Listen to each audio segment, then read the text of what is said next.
Olá pessoal, estamos no ar com mais um vídeo do canal Saber no Espaço. E hoje, prosseguindo nossos vídeos sobre a função jurisdicional, falaremos finalmente da competência. E o que é competência, pessoal? Competência é a possibilidade legal do exercício da função jurisdicional por um órgão do Poder Judiciário em determinado processo. Essa função, essa competência, ela é fixada por lei, tá? Toda a competência da função jurisdicional, ela é fixada por lei. Em resumo, é uma simples divisão legal do trabalho jurisdicional com o objetivo de garantir a eficiência do desempenho dessa função, do órgão, da jurisdição, da justiça. Pessoal, olha só, eu sou muito avesso a essa história de vocês saberem o conceito de determinado assunto, tá? Eu sei que cai em prova, que é exigido em prova o conceito de determinada matéria que vocês estão estudando, mas sou muito avesso. Primeiro, quem sabe o conceito está decorando, quem decora esquece. E segundo, o conceito é muito subjetivo. Em razão dessa subjetividade do conceito, podem surgir duas vertentes. Uma, você tem um conceito sobre determinado assunto, competência. Você tem um conceito de competência diferente do mesmo em palavras, só que no seu conteúdo é o mesmo conceito que eu tenho. Você vai distinguir somente algumas palavras da definição de competência em relação a mim. Só que no frigir dos ovos da mesma coisa. Duas, você vai fazer uma prova e você vai ter uma definição de conceito sobre competência igual a do examinador. Mas aí o examinador vai querer que você... Só que com outras palavras, só que ele vai tirar ponto de você porque você não deu esse conceito nas palavras que ele utiliza. Eu vou dar um exemplo para vocês. Quem milita no fórum há muitos anos, tá? Eu estou alongando um pouquinho, mas vou dar um corte. Sabe de uma história que, principalmente nos corredores forenses, que é cheio de fofoca, você sabe coisa até que você não queria saber, tá? Aí dentro é um caso sério. Quem milita há muitos anos, há uns 20 anos, mais de 20 anos, já ouviu falar, pelo menos uma vez, uma história de um advogado que foi fazer um concurso para magistratura e na hora do exame oral, da prova oral, na banca com o desembargador, examinador, o desembargador fez a seguinte pergunta a ele: me defina o que é posse. O advogado ficou quase uma hora falando sobre posse. O desembargador, ao final, falou: o senhor falou e não me definiu o que é posse. Ou seja, ele queria ouvir a definição de posse da forma como ele aprendeu, da forma que ele acha que seja. Gente, posse é a esterilização da propriedade, só. Ponto.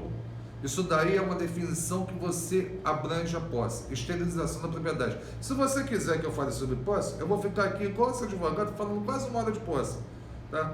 Mas, subjetivamente, você utiliza terminologias diferentes, uma pessoa para outra, ninguém é igual ao outro. Então, você querer fazer do conceito de alguma coisa, uma peça importante do estudo, eu sou completamente contra isso. Você tem que entender o que é competência. A matéria que nós estamos falando, o que é competência? Competência é a divisão da função jurisdicional dentro do judiciário, a fim de estabelecer uma organização interna com eficiência e garantindo a eficiência que dela se espera, se aguarda. Essa é uma definição que eu dei, ela é diferente da definição que eu dei há pouco. Eu tenho certeza que eu usei palavras diferentes, modifiquei a ordem, então, só que o conteúdo é o mesmo, gente, tá? Então vamos lá.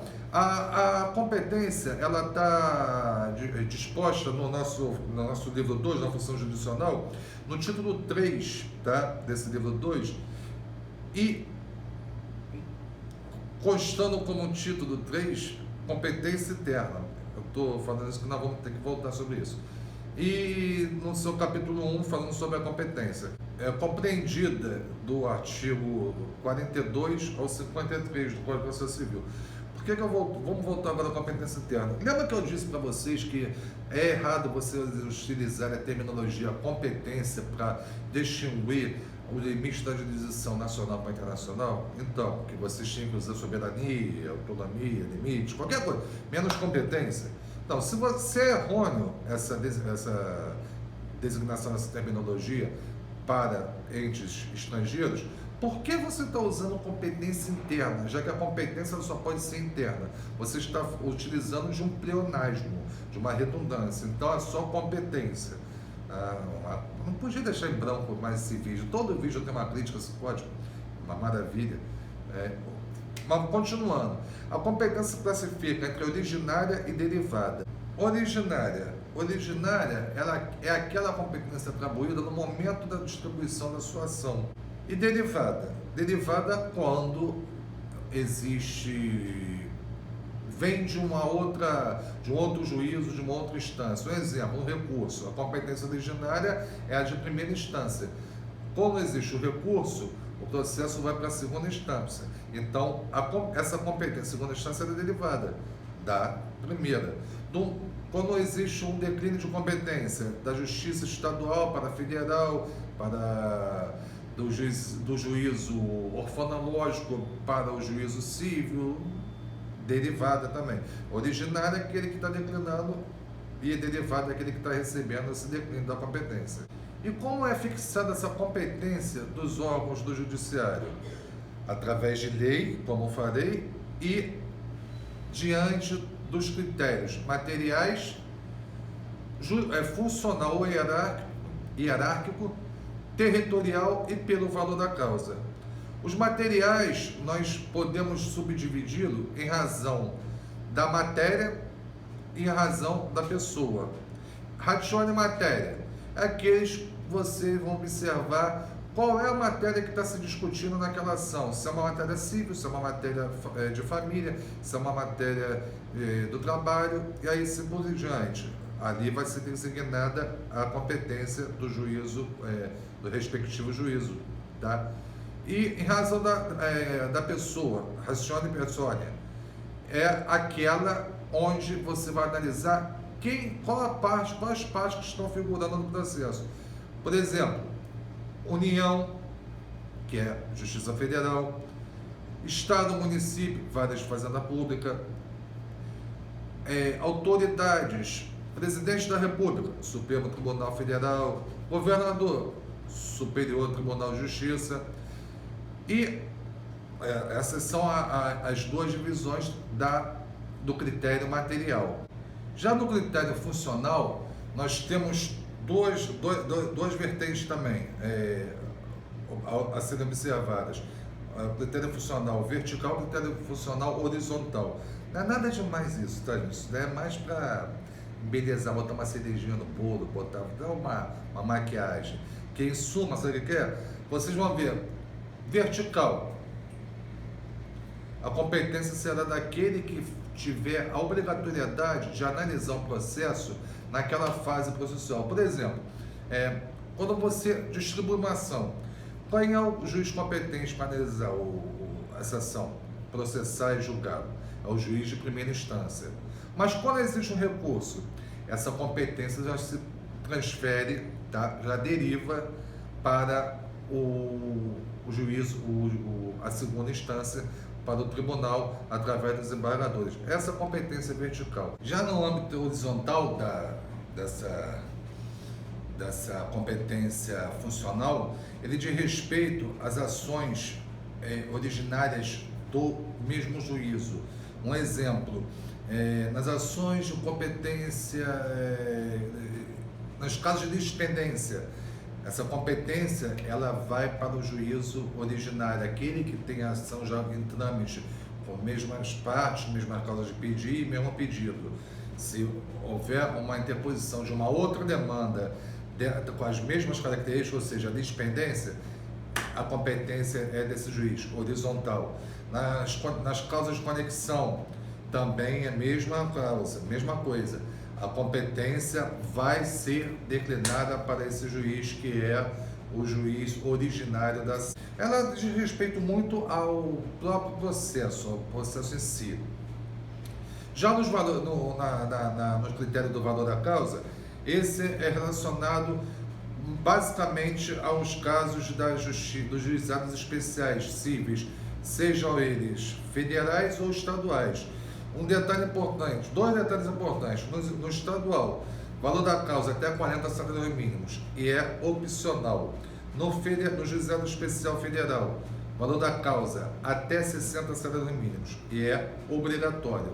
Então, temos aí os critérios do material, funcional ou hierárquico, o valor da causa e o territorial. O territorial é aquele dependendo onde será proposta a ação, dependendo do domicílio do autor, do réu ou do local do fato.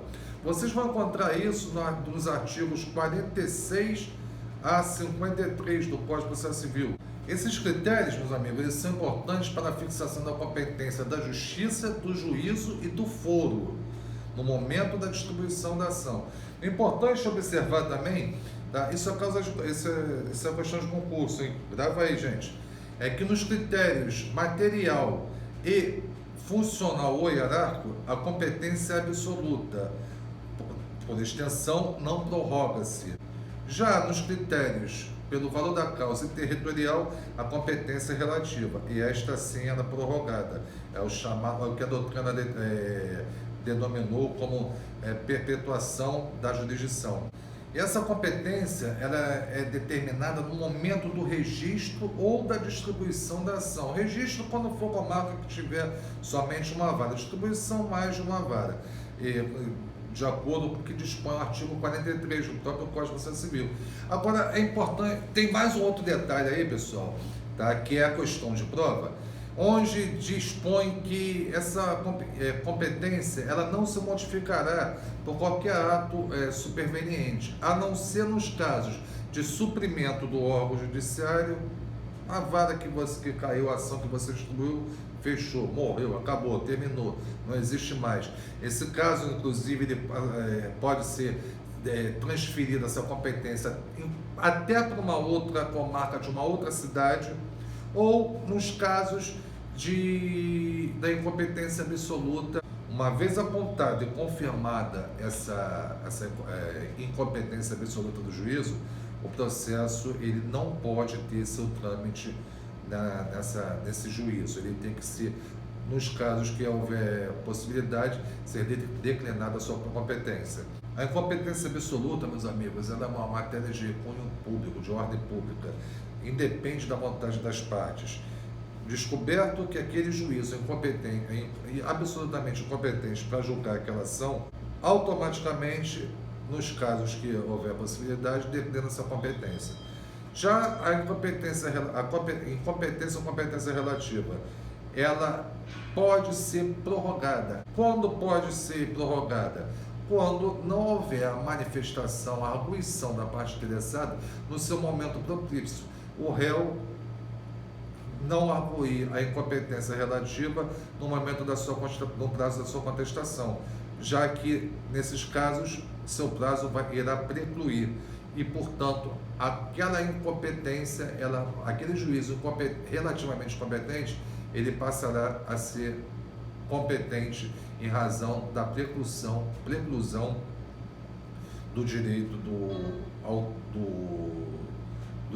do interessado em arguir esse óbice processual. Diante de todo esse quadro da competência, nós temos que a mesma possui dois princípios, ou da tipicidade e do juiz natural. Da tipicidade porque a fixação da competência ela advém da lei.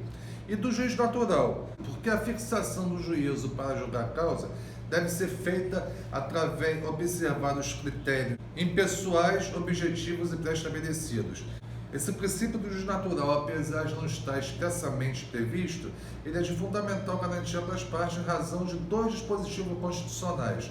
Um, que é da proibição do juízo ou tribunal de exceção.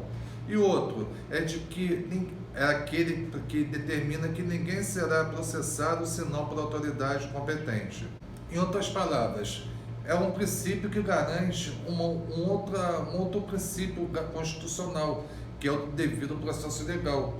Isso daí dispõe que não basta ser o juízo competente para julgar a causa, mas também tem que ser imparcial.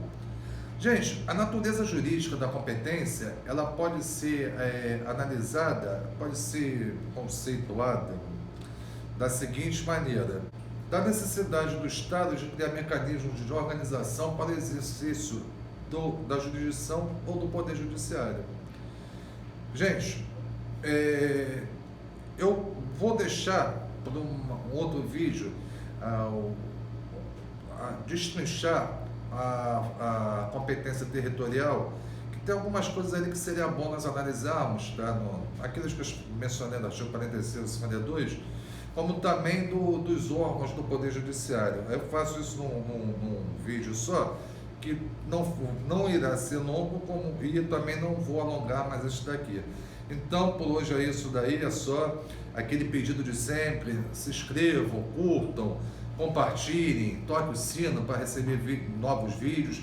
E mais uma coisa também, pessoal, se tiver alguma dúvida, não se acanhe, não fique avexado, bota nos comentários a dúvida que vocês têm, perguntem, que eu terei todo o prazer de explicar no vídeo posterior, tá certo? Então, por hoje é só, e esse foi mais um vídeo do canal Saber Não Ocupa Espaço. Um abraço, tchau.